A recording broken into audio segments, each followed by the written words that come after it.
Good evening बच्चों। आज हम पढ़ेंगे इलेक्ट्रोस्टैटिक का नया लेक्चर। प्रीवियस कुछ लेक्चर्स में हमने डिस्कस किया था electric field due to dipole.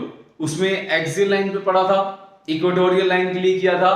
तो आज हम करेंगे इसका थर्ड एप्लीकेशन, जो कि होगा electric field due to dipole at any point. General point के ऊपर हमारा इलेक्ट्रिक फील्ड कितना रहता है। काफी इंपॉर्टेंट टॉपिक है ये सीबीएसई के लिए और जेईई नीट के लिए। ये टॉपिक बहुत इंपॉर्टेंट है। तो हम स्टार्ट करते हैं इसके अंदर इलेक्ट्रिक फील्ड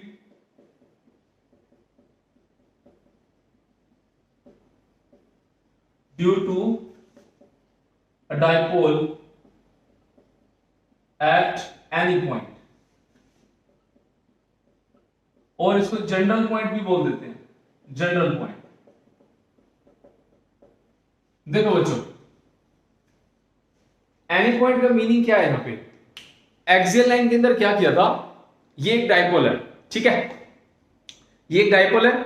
डाइपोल के कारण हमने इस पॉइंट के ऊपर इसके एक्सिस के अलोंग हम लोगों ने इसका इलेक्ट्रिक फील्ड निकाला था, जिसकी वैल्यू आई थी 2pk/r³। रिजल्ट याद रखने आपको। और एक हम इस पॉइंट को जब हम यहां लेके जाते हैं इधर, इसको बोलते हैं इक्वेटोरियल लाइन। सो इक्वेटोरियल लाइन का मतलब क्या रहेगा, आप इसके पॉइंट, इसके मिड पॉइंट से एक पॉइंट कंसीडर कर रहे हो जो कि 90 डिग्री का एंगल बनाता है। बाइसेक्टर बोलते हैं हम इसको, या normal to the mid point, dipole के साथ 90 डिग्री के ऊपर। तो इसको हम बोलते हैं इक्वेटोरियल लाइन। इसका रिजल्ट क्या आया था, pk/r³, ठीक है। तो फिर उसके बाद हमने इनके बीच में रिलेशन बनाया था कि इन दोनों के बीच में रिलेशन क्या क्या है। तो आज हम ना, जैसे ये 0 डिग्री हो गया एक्सियल लाइन का, ये कितना हो गया 90 डिग्री। अब मान लो ये वाला कोई पॉइंट है, ये इससे एंगल कितना बन रहा है 60 डिग्री, ठीक है। तो इस किसी भी एंगल के ऊपर 60 डिग्री, 30 डिग्री, 45 डिग्री, कितना भी एंगल हो सकता है, ठीक है। तो इसीलिए हम एक ऐसा फॉर्मूला डिराइव करेंगे जो कि किसी भी पॉइंट के ऊपर वैलिड रहेगा, जनरल पॉइंट के ऊपर। क्लियर है। तो सबसे पहले डाइपोल बना लेते हैं। डाइपोल क्या थी, negative charge and positive charge, ठीक है। इक्वल एंड अपोजिट चार्जेस रहते हैं, इनके बीच में सेपरेशन कितना रहता है, ए और ए। और हमने क्या करना है, कोई भी पॉइंट ले लो, मान लो ये पॉइंट है, ये पी पॉइंट है, तो इसका यहां से डिस्टेंस कितना है,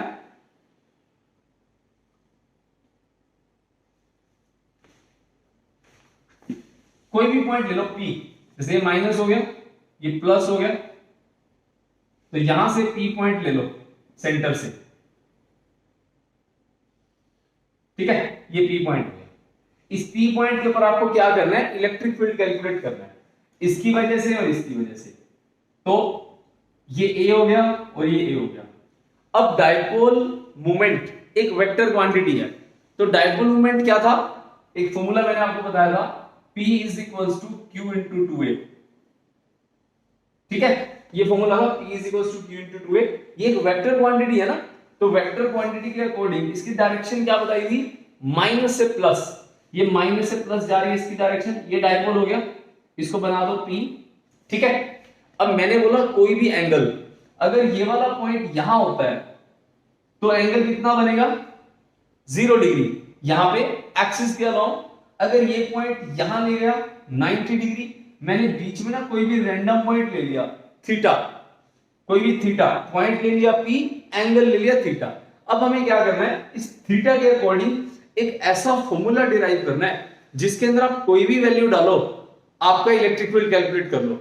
अब इसका जो रिजल्ट आएगा हम उसको वेरीफाई भी करेंगे, क्या वो रिजल्ट हमारा एक्सियल और इक्वेटोरियल को सेटिस्फाई करता है, ठीक है। पहले रिजल्ट निकालते हैं।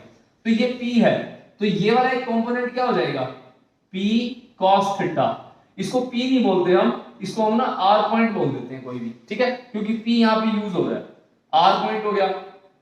और ये वाला कंपोनेंट क्या हो गया, थीटा के साथ वाला P cos theta, normal vectors लगाया है। और ये वाला क्या हो जाएगा, P sin थीटा। समझ में आ गया, P cos theta, P sin theta. अब इसको करने के लिए आप याद करो E एक्सियल कितना था और E इक्वेटोरियल कितना था, ठीक है। हमने क्या करना है, हमने यहां पे इलेक्ट्रिक फील्ड कैलकुलेट करना है। अब E एक्सियल क्या था, E एक्सियल 2pk/r³ था और E इक्वेटोरियल कितना था, pk/r³। ठीक है, अब अगर आपको इसकी डायरेक्शन याद है, एक्सियल की डायरेक्शन कैसे थी, एक्सियल की डायरेक्शन माइनस से प्लस की तरफ थी। ठीक है, वो प्रीवियस टॉपिक थोड़ा रिवाइज करो। इसके अलोंग जा रहा था इलेक्ट्रिक फील्ड, यहां पे एक E1 इधर गया था, E2 इधर आया था, तो नेट इलेक्ट्रिक फील्ड E1 के तरफ गया था, मतलब माइनस से प्लस की तरफ। समझ में आ गया। दूसरा, E एक्सियल कहां जाता है, पॉइंट के अलोंग जाता है। अब मैंने जो पॉइंट यहां पे कंसीडर किया है R, तो ये वाला इलेक्ट्रिक फील्ड कहां जाएगा, इसके अलोंग ही तो जाएगा ना। देखो यहां पे कैलकुलेट करना था तो इसके अलोंग जा रहा था, अब यहां कैलकुलेट करना है तो E एक्सियल अलोंग ही जाएगा ना, तो यहां पे हमारा हो गया E एक्सियल। बात तो समझो, एक्सियल क्या होता है, जहां पे जो पॉइंट पे आपको निकालना होता है उसके अलोंग जाता है। उसकी डायरेक्शन देखो, पीछे पेज पलटो, माइनस से प्लस जा रहा था। समझ में आ गया। और इक्वेटोरियल में क्या था, इक्वेटोरियल में जो हमारा एक्सिस था उसके साथ क्या था, 90 डिग्री का एंगल था, यही था ना। तो ये E axial, P cos theta, E equatorial कहां जाएगा, इसके परपेंडिकुलर। क्लियर है। अब इन दोनों के बीच में क्या हो जाएगा, हमारे पास एक रिजल्टेंट, कोई भी रिजल्टेंट हो गया इसका E, और ये एंगल हो गया आपके पास अल्फा।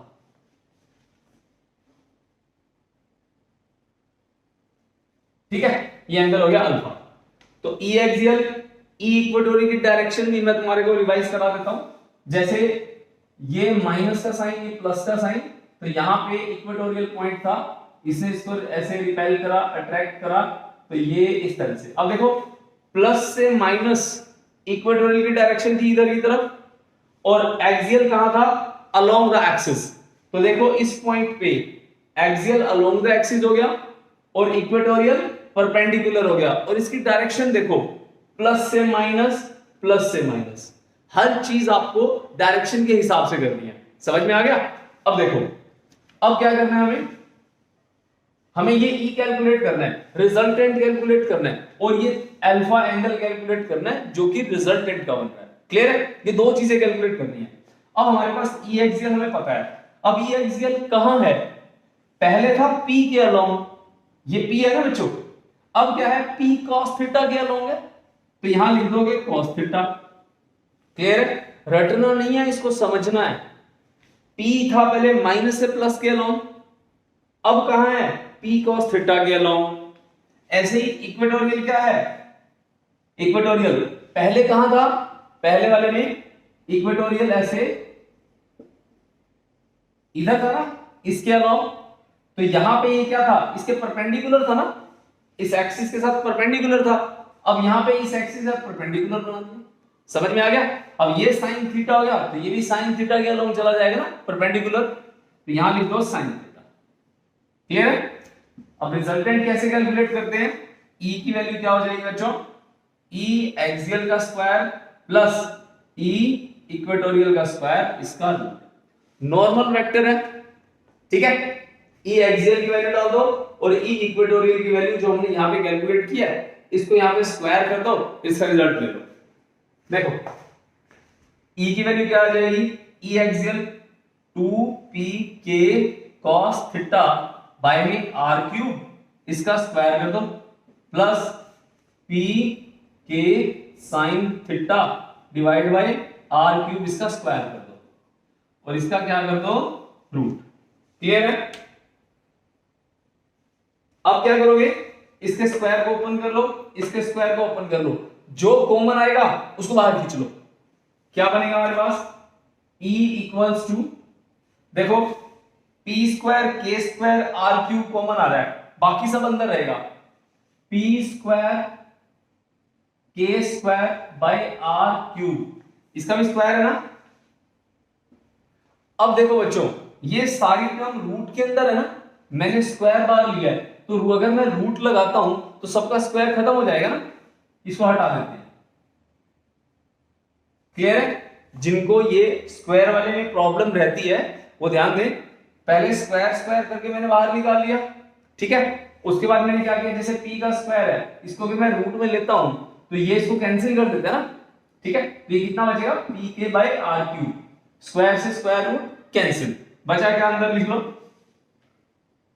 2 cos, अब 2 का स्क्वायर 4 हो गया, खोल दो इसको, 4 cos square theta plus sine square theta, ठीक है। अब cos square theta sine square theta, identity याद करो 10th में की थी आपने, sine square theta plus cos square theta equal to 1 होता है, ठीक है। तो यहां से ना साइन की वैल्यू निकाल लो, कितनी आ जाएगी, use this 1 minus cos square theta, इस आइडेंटिटी को यहां पुट कर दो, जो आएगा रिजल्ट है। तो e की वैल्यू कितनी आ गई, P K by are cube, ठीक है। अंदर क्या बचेगा हमारे पास, इसके अंदर 4 cos स्क्वायर थीटा और 1 minus cos square theta plus 1 minus cos square theta, root के अंदर रहेगा 4 cos स्क्वायर थीटा और 1 cos square theta, 4 minus 1 3 cos square theta, E P K by are cube root 3 cos square theta plus 1, ये बच्चों आपका result आ गया, समझ में आ गया। सबसे पहले क्या किया मैंने, यहां पे ई एक्सियल और इक्वेटोरियल को लिखा, उसके बाद मैंने यहां पे cos थीटा और sin थीटा वो किस बेस पे लिखा, वो देखो, p cos थीटा के अलोंग ई एक्सियल है और p sin थीटा के अलोंग क्या है, ई इक्वेटोरियल है, क्लियर। उसके बाद इन दोनों का मैंने इस रिजल्टेंट में वैल्यू डाल दिया, इसको यहां पुट करा और इसको यहां पुट करा, इसका स्क्वायर कर दिया। वेक्टर क्वांटिटी है ना, तो जनरल इसमें क्या रहेगा, कंपोनेंट बनते हैं, ठीक है। तो ये इसके दोनों कंपोनेंट हो गए रिजल्टेंट के, तो मैंने इनकी वैल्यूज डाल दी। इसके बाद यहाँ पे जो इनमें जो कॉमन है उसको बाहर निकाल लो और जो अनकॉमन है उसको हम आइडेंटिटी से सॉल्व कर लेंगे। Sine square theta cos square theta is equals to 1 और यहां से साइन की वैल्यू निकाल दो और यहाँ पे 1 minus cos square theta put करोगे, आपको क्या मिलेगा, 4 cos square theta plus 1 minus cos square theta, 3 cos square theta plus 1। बहुत इंपॉर्टेंट रिजल्ट है ये, इसको कई बार ऐसे ही बोल देते हैं, शॉर्ट डाइपोल के लिए आप इसका फॉर्मूला बताओ, तो ये शॉर्ट डाइपोल के लिए फॉर्मूला हो गया, समझ में आ गया। अब इसमें इसका फॉर्मूला याद रखना है। दूसरा, इससे हम ना अगर मान लो एंगल की वैल्यू देखते हैं, अब एक चीज और देखो, अगर हमें चेक करना है ये फॉर्मूला ठीक है या गलत है, आप ना यहां पर ना एंगल की वैल्यू डाल दो, उसके बाद आपको पता चल जाएगा ये क्या है, ठीक है या गलत है। कहने का मतलब है, देखो एक बार नोट करते रहना हर चीज को, ठीक है, बिना नोट करे भूल जाओगे। नॉर्मल वीडियो वोलेटाइल नेचर की रहती है, कुछ याद नहीं रहेगा। अब क्या करते हैं, वेरिफिकेशन करते हैं। देखो बच्चों, number 1, if angle equals to 0 degree, 0 degree किसके लिए था, एक्सियल लाइन के लिए था। अगर इसका रिजल्ट 0 पुट करने पे एक्सियल वाला आता है तो ठीक है, नहीं तो गलत है। देखो E is equals to pk by r cube under the root 3 cos square 0 plus 1 cos square 0, cos 0 कितना होता है, cos 0 1 1 3 plus 1 4 4 under the root 2, कितना बन गया 2pk by r cube, clear है। अब इसको मैच करो, E एक्सियल के रिजल्ट से मैच कर रहा है ना, तो क्या आंसर आ गया 2pk by r cube। इसका मतलब हमारा ये फॉर्मूला क्या है, ठीक है, करेक्ट है। दूसरी चीज देखो, अब इक्वेटोरियल का और चेक कर लेते हैं। If theta equals to 90 degree, clear, theta 90, कितना आंसर आएगा, E equals to pk by r cube root 3 cos 90, 3 cos square 90 plus 1, cos 90 कितना होता है 0, 0 प्लस 1 1 अंडर द रूट 1 1, कितना आंसर बच गया pk बाय r क्यूब। समझ में आ गया, ठीक है। तो ये भी करेक्ट है, ये भी करेक्ट है, दोनों करेक्ट है। अब आपको क्या करना है, अगर आपको एक्सियल और इक्वेटोरियल के फॉर्मूले याद नहीं रहते, कंफ्यूजन रहता है, तो आप क्या करो, इस एक को याद रख लो, इसमें एंगल पुट कर देना। एक्सियल का मतलब एक्सिस के अलोंग, इक्वेटोरियल का मतलब परपेंडिकुलर। सिर्फ ये दोनों के एंगल 0 डिग्री एक्सियल और 90 डिग्री किसका होगा, इक्वेटोरियल का। इसको डालो, रिजल्ट निकालो। समझ में आ गया। एक छोटी सी चीज और देखो, हमें ये अल्फा देखना है, ये अल्फा, इस अल्फा का रिलेशन पूछा जाता है किसके साथ, थीटा के साथ। इस थीटा का रिलेशन क्या होता है, इसके लिए क्या करो, जो हमारे पास पीछे वाले जो रिजल्ट निकाले थे, जो हमने इसको सॉल्व करने के लिए निकाले हैं, ई एक्सियल और इक्वेटोरियल, उन रिजल्ट को डिवाइड कर दो। समझ में आ गया। देखो कैसे, तो डायरेक्शन है ना बच्चों, डायरेक्शन के लिए क्या करते हैं हम, tan यूज करते हैं। अब tan कैसे आएगा, tan आएगा sin बाय cos से आएगा। आप कोई भी टॉपिक उठा लो पूरी फिजिक्स का, कहीं भी देख लेना आप, किसी भी 11th से लेकर 12th तक आपने आज तक जितनी भी डायरेक्शन निकाली होगी सब tan से निकाली है। ठीक है, आपने sin बाय cos करा है, कंपोनेंट पढ़े हैं। ठीक है, ट्राइंगल ऑफ वेक्टर एडिशन देख लो, पैरेललोग्राम को देख लो, कहीं चले जाओ, किसी सर्कल में जगह हम टेंजेंट ड्रॉ कर दिया, इलेक्ट्रिक फील्ड लाइंस इसमें करेंगे हम, इसमें भी टेंजेंट ड्रॉ कर दिया। 10th में मैग्नेटिक फील्ड पढ़ा था, टेंजेंट ड्रॉ कर दिया।